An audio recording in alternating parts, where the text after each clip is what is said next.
नमस्कार मित्रांनो, आज आपण जाणून घेणार आहोत होळीच्या पवित्र दिवशी आपल्या मुलांच्या सुख, आरोग्य, अभ्यासात प्रगती आणि संरक्षणासाठी कोणते सोपे प्रभावी उपाय करावेत। होळी हा फक्त रंगांचा सण नाही तर वाईटावर चांगल्याचा विजयाचे प्रतीक आहे। या दिवशी केलेली प्रार्थना विशेष फलदायी मानली जाते। होळी पूजन मुलांच्या संरक्षणासाठी होळी दहनाच्या वेळी होळीची श्रद्धेने पूजा करा। होळीसमोर पाणी, कुंकू, अक्षदा आणि फुले अर्पण करा। मुलांच्या नावाने 5 किंवा 7 प्रदक्षिणा घाला आणि मनोभावे प्रार्थना करा। देवा, माझ्या मुलाला निरोगी आयुष्य, चांगली बुद्धी आणि वाईट शक्तीपासून संरक्षण दे।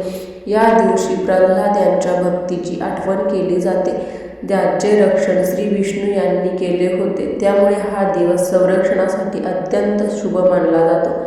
अभ्यासात प्रगतीसाठी खास मंत्र। होळीच्या दिवशी मुलांना शांत बसवून 11 वेळा मंत्र म्हणायला लावा। ओम सरस्वते नमः हा मंत्र सरस्वती यांचा आहे, जो बुद्धी आणि ज्ञान वाढवण्यासाठी अत्यंत प्रभावी मानला जातो।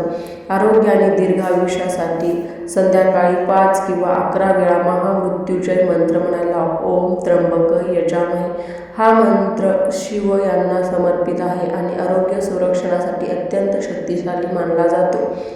वाईट नजरेपासून संरक्षण। होळीची थोडी राख घरी आणा आणि मुलांच्या कपाळाला हलका टिळा लावा। हे वाईट नजरेपासून संरक्षण देण्यासाठी केले जाते।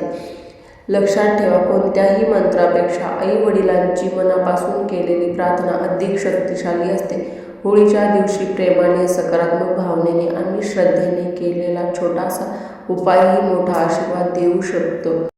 व्हिडिओ आवडला असेल तर व्हिडिओला लाईक, शेअर आणि चॅनलला नक्की सबस्क्राईब करा। धन्यवाद।